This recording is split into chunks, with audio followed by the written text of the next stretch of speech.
You're listening to the Cyberwire Network, powered by N2K.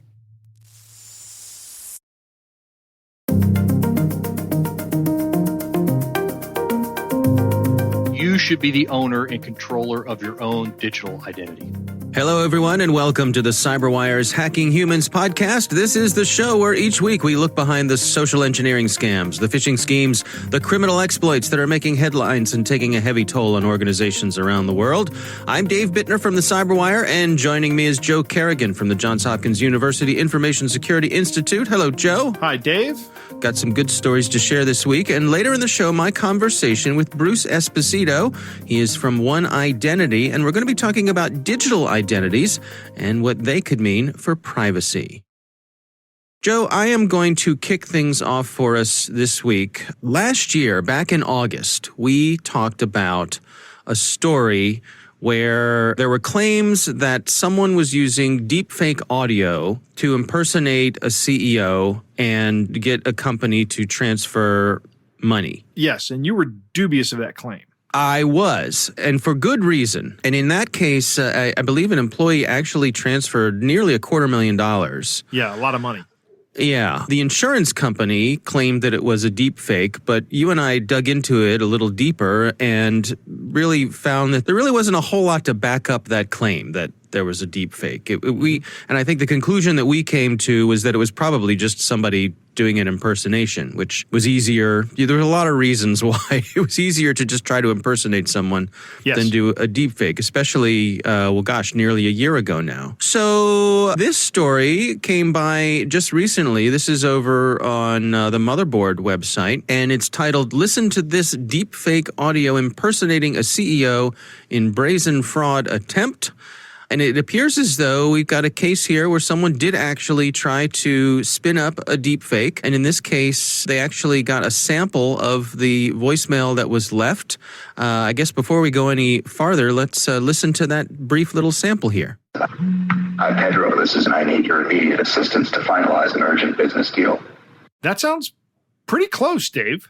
It's not bad. Right. I mean, it's not blatant. It doesn't sound like Mr. Roboto or something, or an old 80s video game or something. It's not overtly synthesized. It does sound a little stilted, though. I agree. I need your immediate assistance. Right. And in this case, the employee who received the voicemail recognized that there was something up. He didn't fall for it. He contacted the security folks at his company. They contacted a security firm who investigated, and sure enough, it turns out that it was a deepfake. And the security firm actually did some forensic stuff on the audio files, and there were some telltale signs that this was a processed file. Right. Now, it's interesting to me how far this stuff has come in the past year or so. Yeah. I was recently looking at a tool for transcription that's available and quite popular with podcasters these days. And this tool allows you to load in an audio file. It'll automatically transcribe the audio. So basically what you end up with is what looks like a file in a text editor, but you can go in and edit that text file, and it automatically edits the audio file as well. Really? Which is interesting and handy. So for cutting and pasting things, moving things around, getting rid of extraneous stuff, that's one thing. But what this can also do is it can analyze the audio, and you can replace words. So, for example, if I said, "Hey, Joe, the sky is plaid," and you wanted to go in and have me say the sky is blue, right. You could cut out the word plaid, put in the word blue, and it would put the word blue in my voice. Amazing. And it is absolutely convincing. For single word replacements like that, completely compelling. There's no reason to think that there's anything wrong. So my point being that this technology has come a long way even in the past year, and it's also readily available. Not hard to get your hands on these days. So interesting to see that in this case, these bad guys, it looks like they use this as an attempt to sort of set the hook. Right? It just doesn't look like this was their end game. They were using this to try to get an employee to engage, to continue the conversation, to contact them, to reach out. Okay, so this was just the tip of the spear, as it were. Correct. And in this case, they were not successful, and the employee did the right thing, contacted security, didn't fall for it, just had a sense that something wasn't quite right. And so the scammers did not get what they were after. But I think it's an interesting example of how things are moving along with this technology. And where we were skeptical a year ago, it seems as though in this case, it really did happen. Yeah. Wasn't the story from a year ago about a conversation on the phone? Yes. Not a voicemail? Correct. I still don't know if that's going to be easy to do, because you're going to have to write your response into something that's going to have to generate the voice, and how you're going to do that on the fly, I don't know. I mean, it's certainly simple to do a deep fake for a voicemail message, and then there's a couple of ways you can get that left in someone's voicemail. You can either just call the number and leave it, right? That's the simplest. Right. But maybe if I have access to the voicemail system back end, I can just upload the file. Yeah. But I think we're still a couple of years away from conversational deepfakes. Well, let's hope so. Yeah. Let's hope so. But interesting development nonetheless. So that's my story this week. Of course, we'll have a link for that in the show notes. Joe, what do you have for us? Dave, my story this week comes from Ax Sharma over at Bleepy Computer, and we'll put a link in the show notes, but he has a story about an interesting new phishing campaign. The emails seem to come from a domain called servicedesk.com. And the email headers, if you examine the headers, seem to indicate this is correct. So in an email header, I'm going to get a little bit technical down in the weeds here. So if the listeners who are non-technical can bear with me. In email headers, there are fields called received from fields, and they will have a domain and an IP address of where that email was received, and you will see a chain of these. And one of the ways you test for spam and to see if an email has been spoofed from a domain is to check and make sure that the reply path or the reported sender of the email, the reply to address domain, matches the very last or first, depending on how you read it, received from field in the header. And that is the case here, and they are both coming from a domain called servicedesk.com. Ax thinks that there are two possibilities here. Either servicedesk.com has been compromised, or the attackers are injecting the received from record on an email server they control. Because if you control an email server, then you can just spoof that record, right? You can say, oh yeah, I received this from servicedesk.com. Here's an email. And that's a great way to get through a lot of these spam filters. I'm fairly certain it's the second part. And Ax is also certain of that as well. He says that's what he thinks has happened. But one of the reasons is, and he points this out in the article, is there are no DMARC records for servicedesk.com. And we've talked about DMARC records. They're a way for a receiving email server to validate that the email did in fact come from the domain that's claiming to have sent it.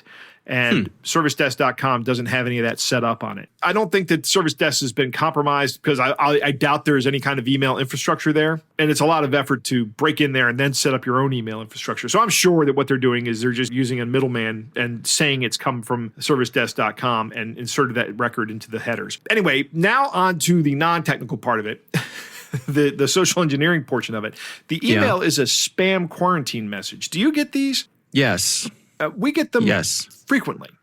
And let me read the text of this email as it comes in. It says, you have 6 undelivered emails clustered on your cloud. And the 6 is in brackets, curly braces. Because your email storage capacity is full and awaiting approval from you to deliver messages and restore cloud storage, be notified this might make incoming messages bounce back or lose your important emails. Please follow the instructions to resolve issue and release the pending messages to your inbox. Okay, so obviously there's a lot of bad English in here, which is a telltale sign, right? Yeah. It's got 2 links there that say release messages and clean up cloud. And guess what happens if you click on either one of those? You go to a landing page. Now, these landing pages, however, are set up on either a Microsoft or an IBM cloud service. They're using the IBM cloud hosting or Microsoft Azure or Microsoft Dynamics. And in the case of Azure or IBM, they automatically get free SSL certificates that contain these companies' names. So there's a little more legitimacy to it. Here's actually a very clever part of it. If you go to the landing page and you enter an email address and then you type in a password like test, it says wrong password. Because that's exactly what a cloud service would say if you entered a password test. These guys have actually put password requirements on their phishing page to weed out people who are testing the phishing page. It's pretty clever. Once you enter your actual email and password address, you're done. That's it. They've got you. They show you a page that says your account has been updated successfully, and they're redirecting you, and then they send you back to your company's webpage, right?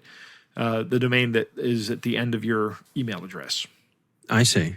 Yeah, what strikes me about this is how vanilla it is. Like you said, you know, this is the kind of thing it's common to receive. It is. I get these 2 or 3 times a week, and I just ignore them. One of the things that it's interesting to note is when you have a quarantine system like this, if you don't respond, your quarantine box doesn't fill up. It's just after 14 days, the messages are deleted. The attackers are doing the same old tricks where they're saying, hey, if you don't get to your email quickly, you're not going to be able to send or receive emails. You're going to miss important emails, and that would be bad, of course. Nobody wants to miss important emails. So they're using that threat of missing emails to get you to click on the links. Right. All right. Well, that is an interesting one. Multiple levels to that one. Yeah, multiple lots of layers. moving parts in this one. I like it. Yeah. And as always, we'll have a link to that one in the show notes as well. Joe, it is time to move on to our catch of the day.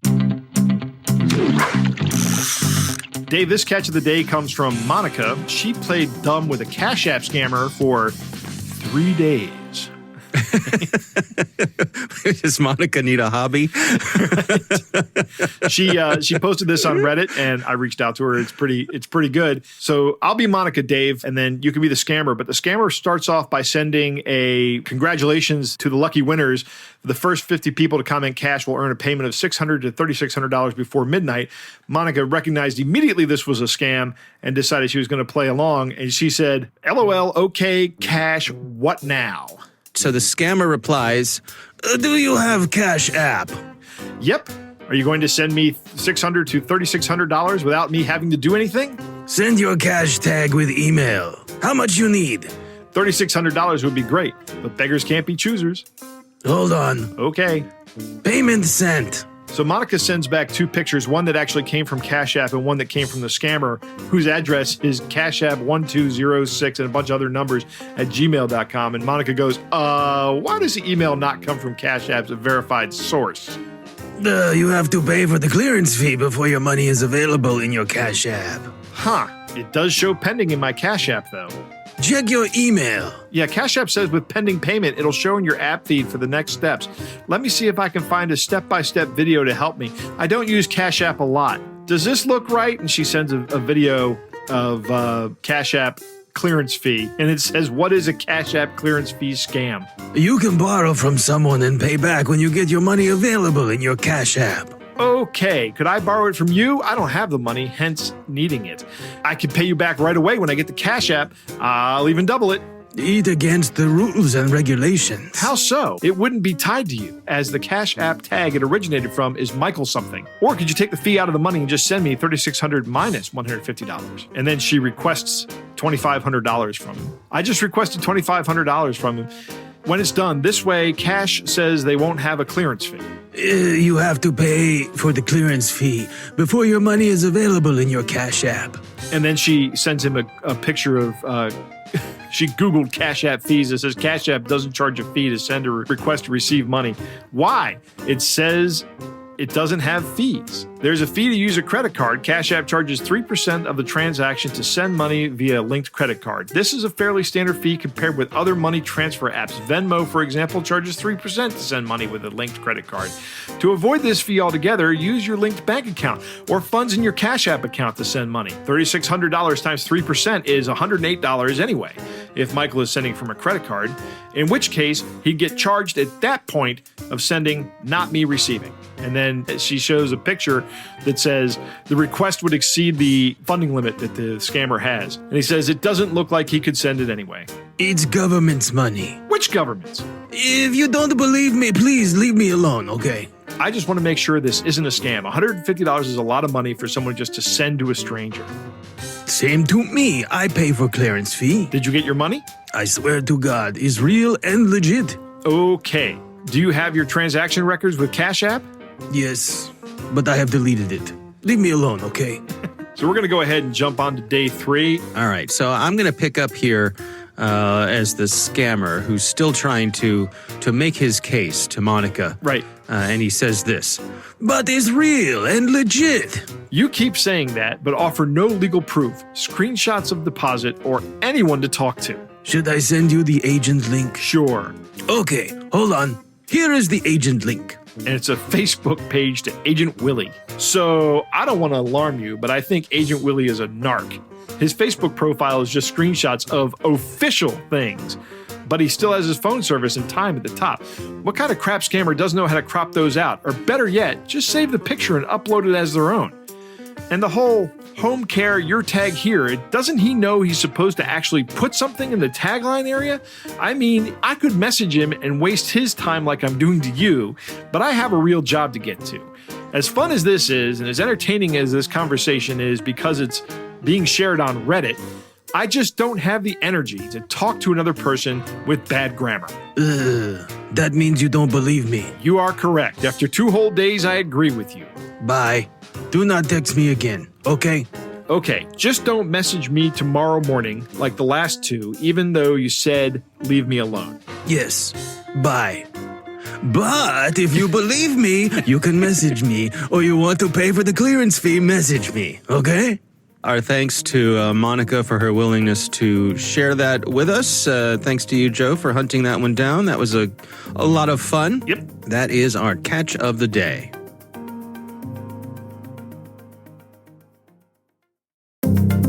Joe, I recently had the pleasure of speaking with Bruce Esposito. He is from One Identity, and our conversation focused on digital identities and the implications that they could have for privacy. Here's my conversation with Bruce Esposito. Digital identity is a way to store basic information about yourself digitally. They can be used by applications, used online, and reliably, something that's trustworthy, that's reliable, that we know that the information in there is accurate. And so where do we stand these days when it comes to digital identity in terms of their availability and how much people are using them? We have too many digital identities and everybody's being forced to use them, right? So everything from, Facebook and social media to your email address to pretty much every bit of banking now, your online banking, and everything we do in society now involves some level of a digital identity to prove who we are. The problem is there is no one trustworthy one. We just have lots of them depending on who we're talking to. Yeah, and I remember thinking back years ago when Facebook was on the rise, and they were one of the early companies to say, hey, let us take care of your online identity. Use us to sign into many different things. And at the time, I remember thinking, well, this is great. This would be very convenient, and all this could be managed from one place. But, of course, over time, for me personally, Facebook wasn't a company that I felt like I could trust anymore. Yeah, well, and then, of course, there's Cambridge Analytica and that whole scandal that came out of all the information they were, harvesting from Facebook and then using it in elections. Right. People being concerned about that. So thank goodness Facebook isn't our centralized digital identity. Who could step up and provide that? Who would be the best choice for that? Should it be a private company? Is it something the government should provide for us? No, it's easier than that. It's you. That's the idea of a self-sovereign identity. That's where we have to get to. We're not there today, but get to the point of you should be the owner and controller of your own digital identity. Well, take me through how something like that could work. There's lots of technologies. One of the big ones that seems to be that we could use to provide a basis for it is this idea of blockchain, right, being used in the financial sector. It's a decentralized way to store digital information that there's no one central body that owns that information, right, but yet it's considered reliable. You have its own digital identity in which trustworthy sources can verify different aspects of it. So there may still be a government source that comes in there and verifies that you are Bruce Esposito and here's your birthday or here's your social security number. And different reliable sources would verify different pieces of digital information, but you are the one that own that in your own little digital wallet, and you choose when to share that reliable information with other people instead of having one source have to maintain all that information. Let's walk through an example together. I mean, would it be a different situation, for example, if I stopped in to buy a six-pack of beer on the way home versus visiting my doctor, for example? Absolutely. That's exactly the idea, right? It depends on the information you want to share. That's the idea that it's contextual, right? You don't give all your information to anybody whenever they ask, right? A healthcare provider might need to know your sex and weight, but a retailer does not necessarily need to know that. They may want to, but they don't. That's a key example of where you have to be able to control your own identity and when and how that information is used. And so how do we protect the legitimacy of that information? How do we make sure that I'm not monkeying around with it myself? Well, that's where you get in this idea of blockchain, right? That becomes a way to establish an identity that you own. And then we tie to that identity that you own, this trustworthy that's in your little digital wallet, and that you tie bits of information to that are signed by other sources. So in order to be able to use it, there's several things you need to have. I need to have one, my own digital identity. I have to have a wallet that's trustworthy, and I have to have information that's signed by other trustworthy sources. And that information, when presented together, allows a third party to say, yeah, I know that's Bruce. The information he's presenting me is accurate because I also trust this other source. And that's all done through the idea of digital certificates and cryptography that we've been using for decades in building that around digital identities. How do we protect this notion of the haves and the have-nots? If someone perhaps can't afford to have a mobile device, how would they not be left out of something like this? Well, that's a big factor that comes into play. The reality of it is that's a very, very small population, and it's quickly going away. But the point of it is it has been used. I'll give you an example to where that was a real problem. In the United States, not so much, but in the United Nations, in the areas that they support, it is a problem. One was recently the United Nations World Food Program that controlled providing support for Syrian refugees. These refugees were coming in the refugee camps. They had no identities. They had no digital identities, much less any paper identities. And so they established a system using blockchain technology to assign a digital identity to each person and with their biometrics, like their fingerprint. And so now they could go shop at the camp store and use their fingerprint to prove who they are, and they use blockchain as their wallet, that they could assign money on a weekly basis to that person and keep track of every transaction when they would use money. Nobody could steal it from them. Nobody could claim it was theirs because it was all tied back to a physical biometric and a digital signature that was used in the blockchain. And so that enabled people to utilize this information without necessarily even having a cell phone. Now, who is on the leading edge of these sorts of things? If somebody wants to dip their toe in this, to start down this path, what options are available? Well, I don't think there's any one organization that's really on the leading edge. You have all the major identity providers in this space that are looking at it, but this is a really new kind of technology. So more at this point, it's a lot of strategists and people with different companies talking about it. At One Identity, this is a big part of what we talk about in enabling digital identities for enterprises. But I don't think there is a single leading edge. What's being done is a lot of government agencies are looking at it from different perspectives. A lot of businesses are looking at it from different perspectives. But everybody's trying to figure out how can we utilize this technology to make it better for our customers, whether they're citizens or actual other companies, to be able to take this technology forward and use it forward. Are there frameworks that are being proposed? Are there ways to ensure interoperability? There are several organizations that are trying to do this. There's this idea of self-sovereign identity that's trying to be kind of formalized of what that means, or the idea of contextual integrity being formalized. So again, it's being put out there, but I don't know that there's per se a official standard that's being controlled by a standards organization saying this is the way we're going to do it moving forward. But I think we're moving towards that eventually we'll see that start to stand up. This is kind of being done from the approach of solving specific problems. And out of that, I think we're going to take the technology to solve a problem and then begin to develop a standard around that. It's kind of backwards, but that's typically what drives it. For example, trying to use digital identities with contact tracing in the pandemic we face now. Let's explore that some. I mean, that's certainly the situation we find ourselves has brought this issue to the fore and brought it to the top of mind for a lot of people. What is your take on that? Where do you suppose we stand with the various attempts at contact tracing that have been implemented? As expected, there's two sides to this coin. It has positive implications and negative ones.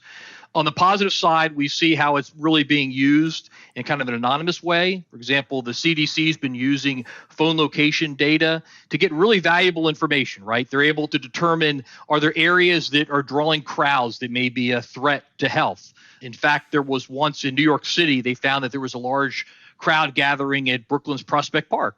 So the authorities took that information, they went out there, they began to post warnings in the area and to monitor it to discourage people from doing that. So that's a positive way. And they can also see when people issue or when governments issue shelter-in-place orders, how effective is it? Are people really staying sheltered in place, or are a lot of people moving around? So they get that kind of information, but that's kind of anonymous. There's nobody being singled out here. On the negative side, we've begun to see this idea of contact tracing, these applications that will help us to share information to those who may become infected, and so they can monitor themselves better or seek help if they need be. There's lots of these contact tracing apps that are being developed, but immediately with them, there becomes privacy concerns. North Dakota's contact tracing app, the CARE-19, it was recently discovered that they were actually sending location and advertising data to third parties. The same type of data that's often used by Facebook and other organizations to be able to, kind of figure out who you are and to throw those ads in front of you based on things that you look at. They were sending that kind of information off. And so now you're like, whoa, wait a minute. This information that I'm trying to use from a health perspective could be misused in a different way. And I suppose, that really speaks to some of the big picture issues here, which is that when it comes to these things, when it comes to digital identities, you really have to establish trust with the people who are using it. And that's the key. I think one of the things that was being done, I know that the UK is looking at setting a standard for this to create a contact tracing app. And they found out in their study that they had to get at least 56% of their citizens that would actually download and use a contact tracing app for it to even be effective. And they're setting a goal for 80%, which is huge.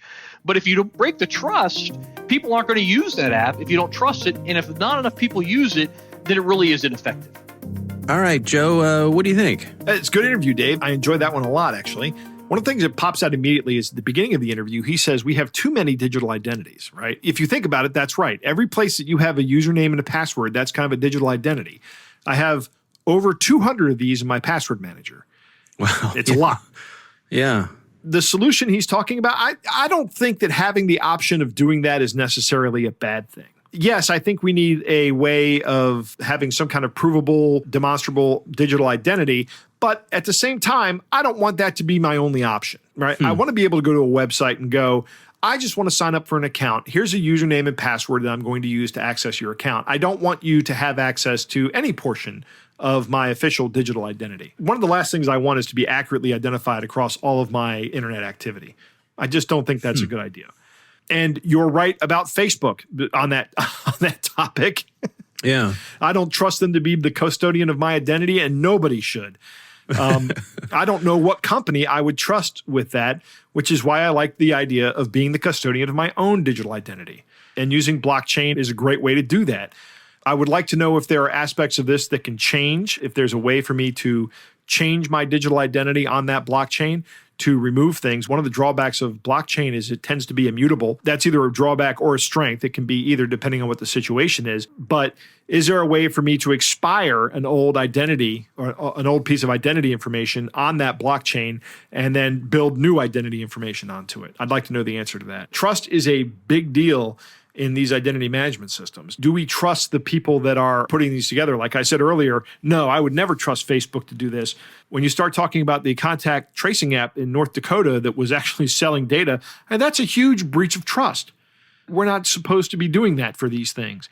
Also, there's the huge potential for misuse. One of the things he said was the contact tracing app was noticing that there was a large collection of people in a certain place. That's great in time of pandemic, but what about when it's not in time of pandemic? That is not something I want the government to have the ability to do. Mm-hmm. Interesting for sure. And I think a point for me is kind of what you bring out here, which is that there are good and bad sides to all this. Oh, yeah, it has its utility, but there's the downside too, and there's a real tension between those two things. Mm-hmm. And that's got to be reconciled probably per individual. I mean, you have to decide what you're willing to do and how you're willing to do it. The example you give of going to pick up a six-pack of beer is a great example. When I walk in, this doesn't happen to me anymore, right? But when I go to pick up a six-pack of beer and the guy goes, let me see your ID, I hand him my ID, right? But he doesn't need all the information on my ID. He doesn't even need my birth date. The only piece of information he needs is Joe legally allowed to buy beer? That's it. And it would be great to have a way where I could demonstrate that without having to provide all the other information. Right. All right. Well, our thanks to Bruce Esposito for joining us. Really interesting conversation. We appreciate him taking the time for us. That is our show. We want to thank all of you for listening. Of course, we want to thank the Johns Hopkins University Information Security Institute for their participation. You can learn more at isi.jhu.edu. The Hacking Humans podcast is proudly produced in Maryland at the startup studios of Data Tribe, where they're co-building the next generation of cybersecurity teams and technologies. Our coordinating producer is Jennifer Iben. Our executive editor is Peter Kilpie. I'm Dave Bittner. And I'm Joe Kerrigan. Thanks for listening.